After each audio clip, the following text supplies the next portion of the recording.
बहुत समय पहले की बात है। उस समय भारत में गौतम बुद्ध लोगों को जीवन का सच्चा मार्ग सिखा रहे थे। उसी समय एक छोटे से नगर में एक स्त्री रहती थी, जिसका नाम था किसा गौतमी। किसा गौतमी बहुत गरीब थी और उसका शरीर बहुत पतला दुबला था, इसलिए लोग उसे किसा कहते थे। हालांकि वह गरीब थी, लेकिन उसका दिल बहुत दयालु और सरल था। समय बीतता गया और एक दिन किसा गौतमी की शादी हो गई। कुछ समय बाद उसके घर एक प्यारे से बेटे का जन्म हुआ। उस बच्चे के आने से उसकी पूरी दुनिया बदल गई। अब उसकी जिंदगी का सबसे बड़ा सहारा वही छोटा सा बच्चा था। किसा गौतमी अपने बेटे से बहुत प्यार करती थी। वह हर समय उसकी देखभाल करती, उसे गोद में लेकर खेलती और उसके लिए छोटे छोटे सपने देखती। जब बच्चा हंसता तो ऐसा लगता जैसे पूरे घर में खुशियां फैल गई हों। लेकिन जीवन हमेशा एक जैसा नहीं रहता। एक दिन अचानक उसका छोटा बेटा बहुत बीमार पड़ गया।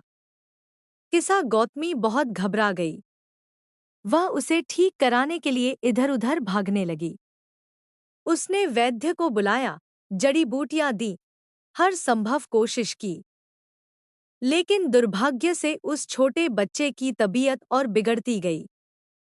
कुछ ही समय बाद वह बच्चा इस दुनिया को छोड़कर चला गया। यह घटना किसा गौतमी के लिए बहुत बड़ा आघात थी। वह यह मान ही नहीं पा रही थी कि उसका बेटा अब जीवित नहीं है। उसने अपने बच्चे को गोद में उठा लिया और पूरे शहर में घूमने लगी। वह हर किसी से एक ही बात कहती, कृपया मेरे बच्चे के लिए कोई दवा दे दो, कोई इसे ठीक कर दो। लोग उसे देखते और बहुत दुखी हो जाते। कुछ लोग उसे समझाने की कोशिश करते कि बच्चा अब इस दुनिया में नहीं रहा। लेकिन एक माँ का दिल इस सच्चाई को स्वीकार नहीं कर पा रहा था। वह घर घर जाकर लोगों से मदद मांगती रही। तभी एक दयालु व्यक्ति ने उसे सलाह दी, तुम गौतमा बुद्धा के पास जाओ। वे बहुत महान गुरु हैं। शायद वे तुम्हारी मदद कर सकें। किसा गौतमी को जैसे उम्मीद की एक किरण मिल गई। वह तुरंत अपने बच्चे को गोद में लेकर बुद्ध के पास पहुंची। वह उनके सामने रोते हुए बोली, भगवान, मेरे बच्चे को जीवित कर दीजिए। कृपया मुझे कोई दवा दे दीजिए। बुद्ध ने किसा गौतमी को ध्यान से देखा। वे समझ गए कि यह माँ अपने गहरे दुख में डूबी हुई है। उन्होंने बहुत शांत स्वर में कहा, मैं तुम्हारी मदद कर सकता हूँ, लेकिन पहले तुम्हें एक काम करना होगा। किसा गौतमी ने तुरंत कहा, बताइए भगवान, मैं कुछ भी करने के लिए तैयार हूँ। तब बुद्ध बोले, तुम शहर में जाओ और किसी घर से एक मुट्ठी सरसों के दाने लेकर आओ। लेकिन ध्यान रहे, वह घर ऐसा होना चाहिए जहां कभी किसी की मृत्यु न हुई हो। किसा गौतमी को लगा कि यह काम बहुत आसान है। वह तुरंत शहर की ओर निकल पड़ी। वह सबसे पहले एक घर में गई और बोली, मुझे एक मुट्ठी सरसों चाहिए, लेकिन उस घर से जहां कभी किसी की मृत्यु न हुई हो। घर के लोगों ने कहा, सरसों तो हम दे सकते हैं, लेकिन हमारे घर में तो पिछले साल मेरे पिता की मृत्यु हो गई थी। यह सुनकर किसा गौतमी दूसरे घर चली गई। वहां भी वही सवाल पूछा, लेकिन वहां भी जवाब मिला, हमारे घर में भी कुछ साल पहले मेरी माँ की मृत्यु हो चुकी है।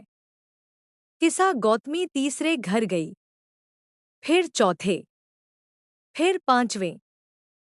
लेकिन हर घर में किसी न किसी की मृत्यु की कहानी थी। कहीं दादा की मृत्यु हुई थी, कहीं माँ की, कहीं पति की, कहीं किसी छोटे बच्चे की। धीरे धीरे किसा गौतमी को समझ आने लगा कि दुख सिर्फ उसके जीवन में नहीं है। इस दुनिया में हर व्यक्ति ने किसी न किसी प्रियजन को खोया है। सूरज ढलने लगा और किसा गौतमी थककर एक रास्ते के किनारे बैठ गई। अब उसके मन में एक नई समझ जन्म ले रही थी। उसे एहसास हुआ कि मृत्यु जीवन का एक अटल सत्य है। इस दुनिया में जो जन्म लेता है उसे एक दिन जाना ही पड़ता है। अब उसका मन शांत होने लगा। वह अपने बच्चे को लेकर श्मशान घाट गई और शांत मन से उसका अंतिम संस्कार किया। इसके बाद वह वापस गौतमा बुद्धा के पास पहुंची। इस बार उसके चेहरे पर पहले जैसा पागलपन और दुख नहीं था, बल्कि एक गहरी शांति थी।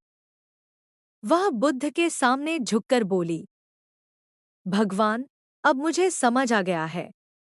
ऐसा कोई घर नहीं है जहां मृत्यु न आई हो। हर व्यक्ति को एक दिन अपने प्रियजनों से बिछड़ना पड़ता है।